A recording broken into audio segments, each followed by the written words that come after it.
this morning is how many hours of sleep did you get last night? Well, I got a few. You got a few. Few more than I was supposed to get, but blessed to be here. Blessed that I made it, and blessed that I didn't get a ticket on the way here because exactly we are some laws were stretched. Some laws were stretched.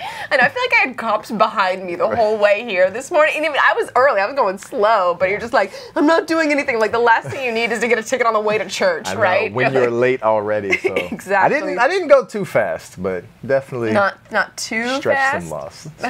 Stretched them a little bit. But we made it, and God knew what I Jesus' wanted name. because I hit every green light. So. Amen.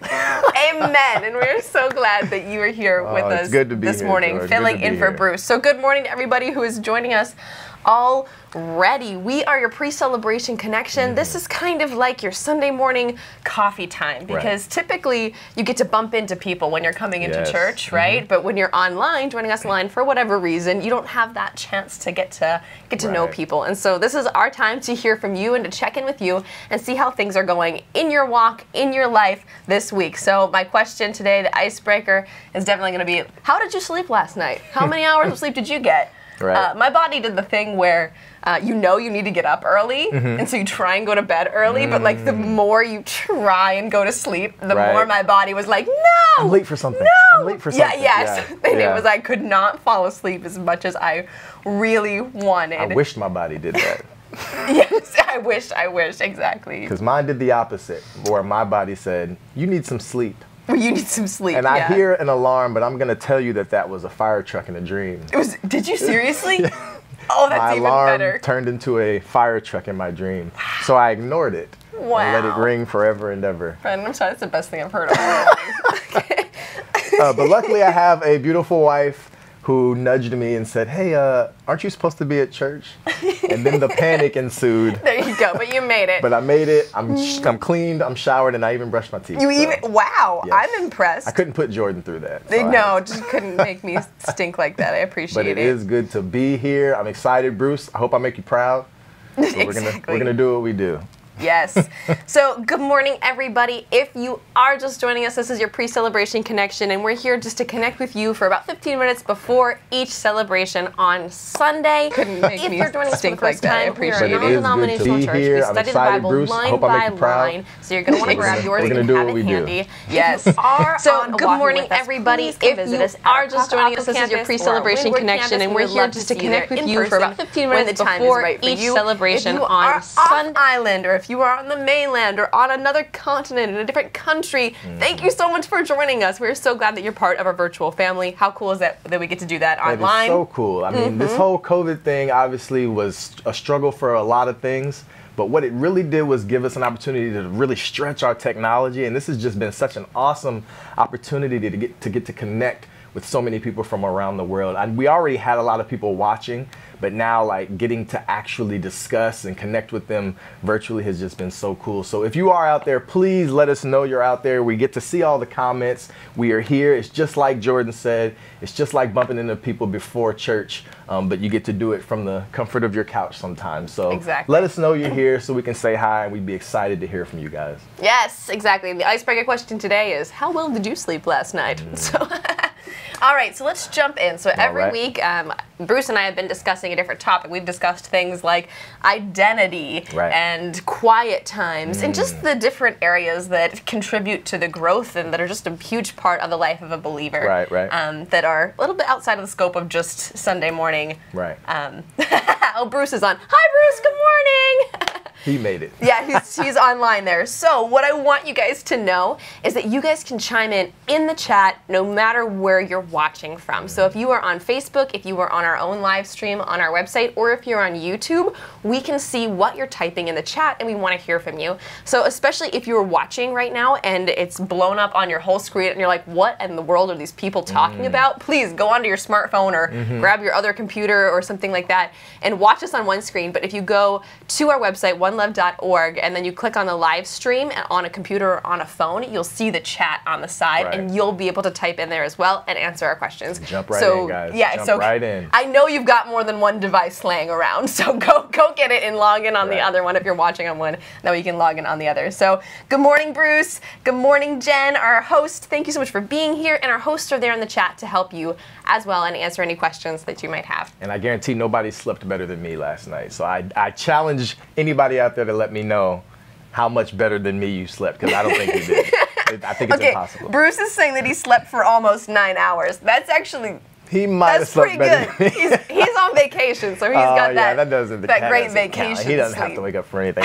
I'm surprised he made it at all. I know, right? Well, he's not in our time zone anymore, cheater. Anyway, but Bruce, we're glad you're joining us. So today we're going to be discussing the fruits of the Spirit. Awesome, yes. Yes, and so...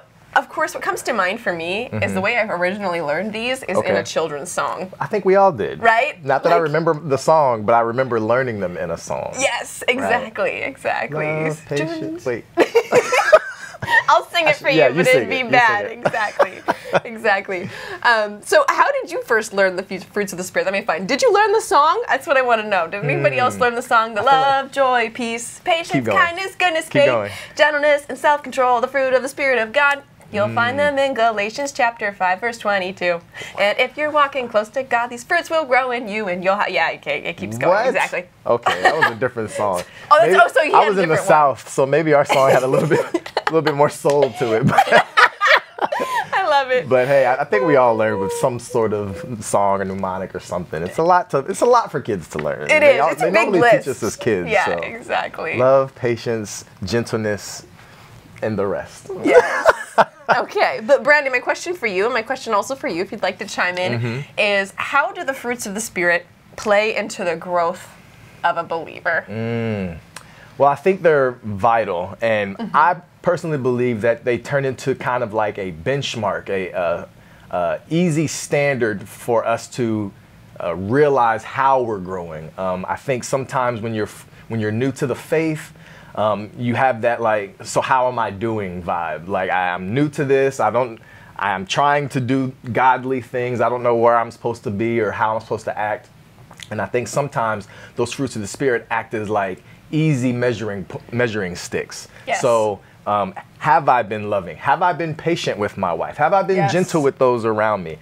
Do I have self-control? Like, you can easily kind of compare the things in your life to those measuring sticks of the fruit of the Spirit and kind of get a quick snapshot of, ooh, that was not a very patient response, or, ooh, that was not very loving. And I think a perfect example is if you're late for church and you're in a little bit of traffic, and then feel your vibe at that point, because I very quickly had to remember some of the fruits of the Spirit as I'm driving, and you get behind that Toyota Corolla who's in the left lane doing 41 miles an hour in a 55. And then you have to remember, like, am I patient right now? Yeah. If I could talk to this person, would I talk to them loving? Because a lot of times, little moments like that can help you realize very quickly how those fruits of the Spirit are playing into your growth. So I think it's like a good measuring stick. That's great. I like that answer because I think the way I thought of it was this much more deeply complicated, intertwined thing where you go into this whole metaphor of like the tree that is rooted in the branch and the fruit and the. Well, go into that because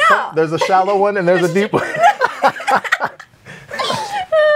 Exactly. No, that's good too. No, I like yours as well. So when I thought of it, it was, you have to be rooted in the Spirit, and if you are rooted in the Spirit, then you are going to show these fruits. And so I like it on both ends. Like you got to like check the fruit, like you got to make sure it's there, but then it can also pull you back down to the root of it. And so it's kind of both sides. And it's been cool because Pastor Waxer has been talking about the fig tree that didn't have fruit. Yes. Yeah. So we as Christians, a lot of people know we're Christians and they see us out, so they see the tree. Yeah. But if we don't have these fruits of the Spirit, they don't see the fruit. And obviously a tree without fruit, I mean, need I go on? Need I go on? Yeah, exactly. Actually, I love that metaphor too, because I think, I apologize, Waxer / Myola / the whole past 500 this and all of you. But when Jesus saw that fig tree, he saw it from afar, right? And so he saw it from a ways away, and he was like, dang, that might have some tasty fruit on it. Yeah, exactly. That's what Jesus sounds like. That's exactly how Jesus talked. But that's what I'm saying. Like, from far away, though, he saw it and thought, oh, maybe there's some fruit on it. But then you get up close and see that there really isn't. And I don't know, I feel like there's some hidden layer there too. That like sometimes when people see us from afar, we can be really good afar Christians. Like, I hold it together really well if you stay 10 feet away from me. But don't get too close to my real life. Exactly. And see the actual fruit I'm producing or not producing. That's good, Jordan. I don't think the pastoral staff can get mad at you for saying okay, all right. That was real good. Okay, all right. I'm past. That was awesome. Okay, so we're talking about fruits of the Spirit. I just want to say good morning to everybody who's logged on right now. Whoever is ready to fly on YouTube, thank you so much for joining us. We're so glad you're here. That's a cool name. It is. I know. I'm like, I want to be ready to fly. Bruce said, is that the Jordan translation? You're funny. Yes, it is the Jordan translation. It's just paraphrased into Jordanese. Yes. I don't know if that would be helpful for anybody at all. But good morning, Barbie from Puerto Rico. Hey, Barbie. Whoop, whoop. I am married into a family of Puerto Ricans, so wepa. Hello, good morning. I am not. I am not. But I have been to Puerto Rico, so that's awesome. I have not been to Puerto Rico yet, so we're so glad that you are joining us. Anybody else who wants to go ahead and say hello? Stephanie, good morning. We're so glad that you're here. Let's see what she said about fruits of the Spirit. Heard about them first growing up in church. Yeah, they're a really like primary entry-level thing. It's like lesson 3 in the basic 101 kids Bible study lesson. Like, we teach you who Jesus is. We teach you what he did, and then like, here are these fruits. And then we're like, here's some fruit. Yeah, exactly. But then she said that she really learned about it at their wedding, and so it was actually part of what the pastor said during marrying them. Oh, that's good. And that's awesome. That's good. And Stephanie, you're good. You already answered my next question, which was, which one of the fruits of the Spirit do you struggle with the most? Ooh. I know, we're gonna dig right into the core here, but like, so we're gonna get if I lift up your leaves, like, what fruit am I gonna see that is withered and gone? Yeah, that is like barely there. And good morning, Jen, as well. We're so glad that you're joining us. Ooh, so we're just on my first day. We're just gonna go right in, huh? I know, poor Brandon. I'm like, day one. Go for the real. What fruit do you struggle with the most? So everybody who's in the chat, let me know, what fruit do you feel like you struggle with the most? I've seen a few patience. Yeah, and you know, that's probably the easiest one. I mean, it's just so hard. It's so hard. Matt's making faces at the door. Patience. You got to be patient. You got to be patient with him. He's But crazy. I really think for me, it probably is patience and self-control. It's so easy to just fly off the rails as soon as something doesn't go your way. And it can be with somebody you love. I think I can be the most impatient with my own spouse, with my wife, where she'll do or say something. The close-up fruit, the people that are close to you. Closest to you. So it's really easy to like fly off the rails, but patience. And then you know, sometimes when I see cake or brownies or cookies, that self-control goes right out the window. So I think those are the two I struggle with most. What about you, Jordan? What about me? I'm gonna go. I mean, obviously, I struggle with all of them across the board, but we've already said patience. So, like, of course, I have issues with that sometimes. But I'm gonna go with gentleness. Ooh. I think sometimes I can be a little bit ungentle. Ungentle, yes. I'm a little bit brash, Jordan. Once in a while. I don't buy it. You don't? No, I'm kidding. But Jen, other Jen, we got like 4 Jens on here. But it's a good name. All the Jens struggle with patience. And Auntie Bridge, good morning. We're so glad that you're here. She's in Molokai. So thank you everybody for joining us. But yes, we all struggle with patience. I struggle a little bit with gentleness. Self-control is one too. I feel like those kind of go hand in hand. Like if I was more self-controlled, then I would be more gentle. Ooh, because for me, it's reining that in. I know, today, that's because I've had coffee and you've had it. But and you've been here for an hour prepping. All right, we're getting ready to go into the service today. Thank you so much for joining us for PCC, your pre-celebration connection. We're so glad that you joined us. We're here for 15 minutes before each Sunday celebration to discuss and get to hear how things are going for you. So go ahead and grab your Bibles. Brandon, thank you so much for joining us. Thank you for having me. I promise next time I will be on time. You will. But thank you, everybody. Have a beautiful, beautiful Sunday. Thank you.